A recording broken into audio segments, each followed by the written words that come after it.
तो गाइस कैसे हैं आप सब लोग। ट्रू डीमन के एपिसोड 20 के साथ हाजिर हो। तो लास्ट एपिसोड के एंड पे हमने देखा था कि जैसे तैसे करके हमारा जियोन जो होता है वो गार्ड कैंप को मार डालता है और गार्ड कैंप के बनने के बाद वो ब्लेड जो होता है उसकी बॉडी के अंदर दंसा होता है। तो हमारा जियोन कहता है कि चलो शुक्र है कि मैंने यहाँ पर एक मुश्किल तो हल कर ली। यहाँ पर अभी मुझे काफी ज्यादा दर्द हो रहा है क्योंकि इसने अपने ब्लेड के साथ मेरी बॉडी को बहुत ही बुरी तरह से पियर्स किया था। और इसी के साथ ही वो कहता है कि चलो देखते हैं कि अब यहाँ पर और क्या है। और साथ ही वो उसके पास से बुक भी वापस ले लेता है जो बुक यहाँ पर वो गोचान के पास से छीन कर लेकर आया था। और इसी के साथ वो कहता है कि शुक्र है कि यहाँ पर मैं इसको मार पाया हूँ, वरना इसने यहाँ पर मुझे मार देना था और कोई यहाँ पर मेरी रियल आइडेंटिटी को भी नहीं जान पाएगा क्योंकि सिर्फ और सिर्फ इसी और गार्ड गोचान इन दोनों को मेरी रियल आइडेंटिटी के बारे में पता था। फिर साथ ही वो गोचान की तरफ देखता और कहता है क्या मैं यहाँ पर गार्ड गोचान को भी मार डालूं क्योंकि इसे मेरी रियल आइडेंटिटी के बारे में पता है। फिर साथ ही वो कहता है नहीं, इसे मारने की जरूरत नहीं है क्योंकि इसने यहाँ पर सच्चाई नहीं बताई थी। अगर इसने गार्ड कैंप को बताना होता तो ये पहले बता सकता था कि मैंने दूसरे मैनुअल को जला दिया है। इसका मतलब यह है कि ये थोड़ा बहुत वफादारी के लायक है। और इसी के साथ ही वो उसे कहता है कि चलो जल्दी से उठकर खड़े हो जाओ, मुझे पता है कि तुम होश में हो।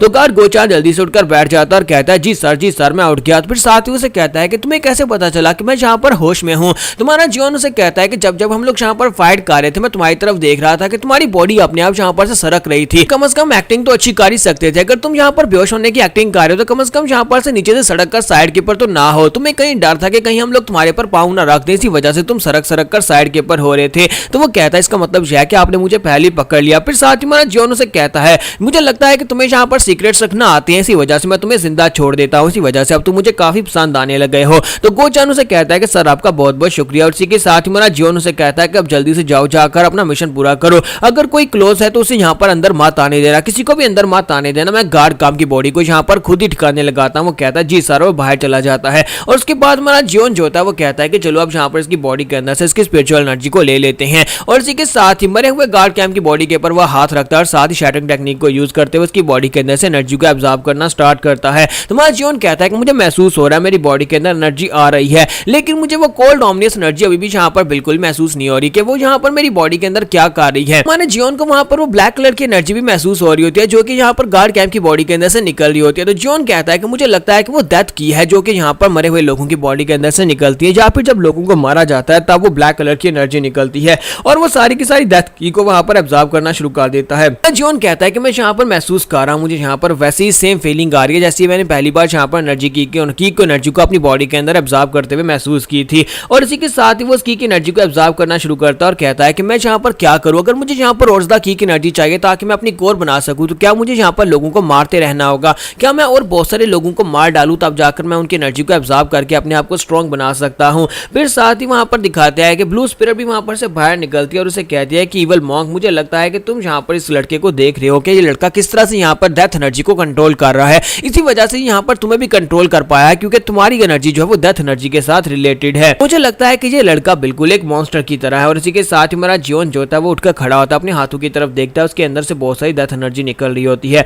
और दूसरी तरफ यहाँ पर सेकंड यंग मास्टर का सीन दिखाते हैं कि सेकंड यंग मास्टर का फर्स्ट रेड का गार्ड जीवन जो होता है उसके पास खड़ा होता है और उसे कहता है कि यंग मास्टर, ऐसा नहीं लगता कि यहाँ पर गार्ड कैंप जो है वो झूठ बोल रहा था, मुझे लगता है कि उसने सच ही बोला होगा। तो वो कहता हाँ मुझे पता है कि वो सच ही बोल रहा था कि थर्ड यंग मास्टर की मार्शल आर्ट चली गई हैं, लेकिन मुझे यहाँ पर उसके सामने स्ट्रिक्ट बनकर उसे दिखाना था। मैं उसे यहाँ पर ये दिखाना चाहता था कि मैंने उसे वेलकम करने के लिए यहाँ पर एक पार्टी रखी थी। इसका मतलब ये नहीं है कि वो मेरे सर के ऊपर चढ़कर नाचना शुरू कर दे। कल को मैं फैमिली का पैट्रियार्च बन जाऊंगा और मैं नहीं चाहता कि मुझे यहाँ पर उसकी बॉसीनेस को फेस करना पड़े या उसके एटीट्यूड को फेस करना पड़े। इसी वजह से मैंने यहाँ पर उसके सामने ये बात रखी, मैंने उसे बता दिया कि यहाँ पर बॉस कौन है और नौकर कौन है। और इसी के साथ ही वहां पर अपनी तलवार उठाता है और उसे कहता है कि मुझे लगता है कि अब यहाँ पर बहुत ही जल्दी मैं इस फैमिली का पैट्रियार्च बनने वाला हूं और पैट्रियार्च बनने के बाद मुझे सभी लोगों को उनकी जगह दिखानी पड़ेगी। तो उसका गार्ड उसे कहता है कि सर आप वाकई में बहुत ज्यादा समझदार इंसान है, मुझे लगता है कि आप ही को यहाँ पर सेक्टर का पैट्रियार्च बनना चाहिए। और इसी के साथ ही वो आगे ससना शुरू कर देता है। फिर साथ ही गार्ड अंदर से सोच रहा होता है कि मुझे लगता है कि मैंने यहाँ पर बहुत ही अच्छा फैसला किया सेकंड यंग मास्टर के साथ लॉयल रहकर,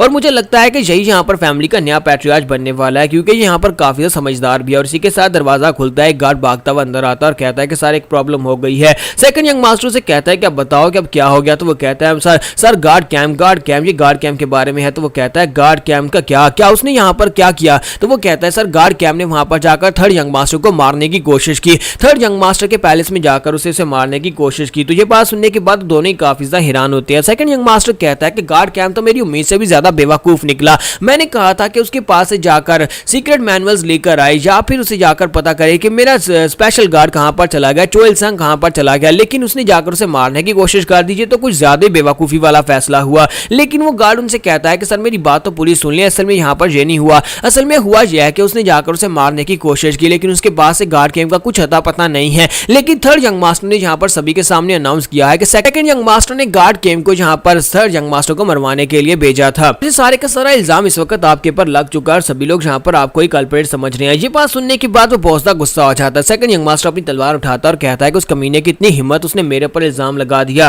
वो अपनी तलवार लेकर वहां पर से उठता है ताकि जाकर वो थर्ड यंग मास्टर को मार सके। तो वो कहता है मैं जाकर खुद उससे बात करता हूं, अगर उसकी इतनी हिम्मत कैसे हुई। लेकिन उसका सेकंड यंग गार्ड जो होता है उसे वहां पर रोक लेता है और उसे कहता है कि सेकंड यंग मास्टर यहीं पर रुक जाए, प्लीज ऐसा मत करें, आपको जज्बाती होकर फैसला लेने की जरूरत नहीं है। अगर आप इस वक्त वहां पर जाएंगे और जाकर उसके ऊपर अटैक करेंगे, ये बात तो फिर सभी लोगों को सच ही लगेगी कि वाकई में आपने यहाँ पर उसे मरवाने की कोशिश की है। सेकंड यंग मास्टर उसे कहता है तुम यहाँ पर क्या चाहते हो कि मैं हाथ पर हाथ डालकर बैठ जाऊं? यही तो वो चाहता है। मुझे लगता है कि इस वक्त मेरा थर्ड ब्रदर बहुत ज्यादा खुश हो रहा होगा कि मैं यहाँ पर उसके खिलाफ कुछ कर भी नहीं सकता। तो इसी के साथ उसका गार्ड उसे कहता है कि सर मैंने कब कहा कि आप यहाँ पर कुछ ना करें, हम लोग यहाँ पर अपने हाथ क्यों गंदे करें जबकि हमारे लिए कोई दूसरा ये काम कर सकता है। तो वो उसे कहता है कि इस बात का क्या मतलब है। तो इसी के साथ उसका फर्स्ट गार्ड उसे बताता है कि मैं यहाँ पर आपको एक तरीका बताता हूँ जिससे भैंस भी मर जाएगी और लाठी भी नहीं टूटेगी। और इसी के साथ ही उसे बताता है कि आपको पता होगा कि गार्ड कैंप जो था कभी एक असैसन रह चुका है और असैसन के अंदर एक रूल होता है जिसे एक कोड को फॉलो करते हैं। वो ये होता है कि जब वो किसी मिशन को लेते हैं उस मिशन को पूरा करते हैं,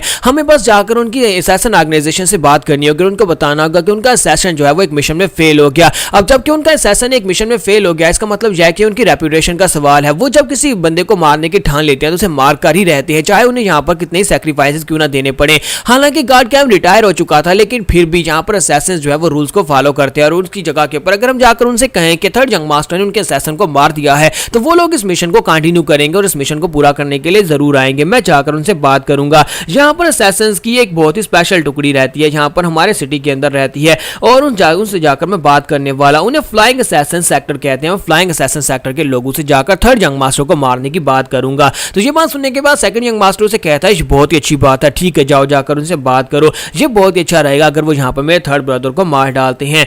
नेक्स्ट सीन जॉन का दिखाया जाता है कि जॉन अपने रूम के अंदर बैठा होता है, वहां पर सारी की सारी स्पिरिचुअल एनर्जी जो कि गार्ड कैंप से उसने ऑब्जर्व की होती है और सारी एनर्जी को अपनी बॉडी के अंदर कोर बनाने के लिए यूज कर रहा होता है। उसे लगता है कि वो यहाँ पर कोर बना पाएगा क्योंकि यहाँ पर उसके पास दोनों सीक्रेट मैनुअल्स थे और दोनों सीक्रेट मैनुअल्स के तरीकों को फॉलो करने के बाद वो यहाँ पर कोर बनाने की कोशिश कर रहा होता है, लेकिन वो फेल हो जाता है। सारी एनर्जी कोर के इर्द गिर्द पहुंचने के बाद डिसिपेट हो जाती है और वो कहता है कि ये क्या, मैं यहाँ पर कितनी बार अटेम्प्ट कर चुका हूँ, कितनी बार कोर बनाने की कोशिश कर चुका हूँ, लेकिन मैं हर बार फेल हो जाता हूँ। जैसे मैं एंड के ऊपर पहुंचता हूँ जहाँ पर मेरी कोर बनने वाली होती है उस वक्त मैं फेल हो जाता हूँ, मैं कहाँ पर गलती कर रहा हूँ। तो वो गोचान से कहता है गोचान अंदर आओ। तो गोचान अंदर आता है तो वो उससे पूछता है कि मुझे एक बात बताओ कि यहाँ पर मैं अपनी एनर्जी कोर क्यों नहीं बना पा रहा। जब भी मैं यहाँ पर की एनर्जी को अपनी बॉडी में ऑब्जर्व करता हूँ तो वो डिस्पर्स हो जाती है। क्या तुम्हें इस बारे में कुछ पता है? तो क्या यहाँ पर गार्ड गोचान उसकी कोई मदद कर पाएगा? क्या उसे यहाँ पर उसकी कोर बनाने में कोई मदद कर पाएगा? ये हम लोग नेक्स्ट एपिसोड में देख पाएंगे। एपिसोड की एक्सप्लेनेशन अच्छी लगी हो तो वीडियो को लाइक करना मत भूलिएगा। Thank you.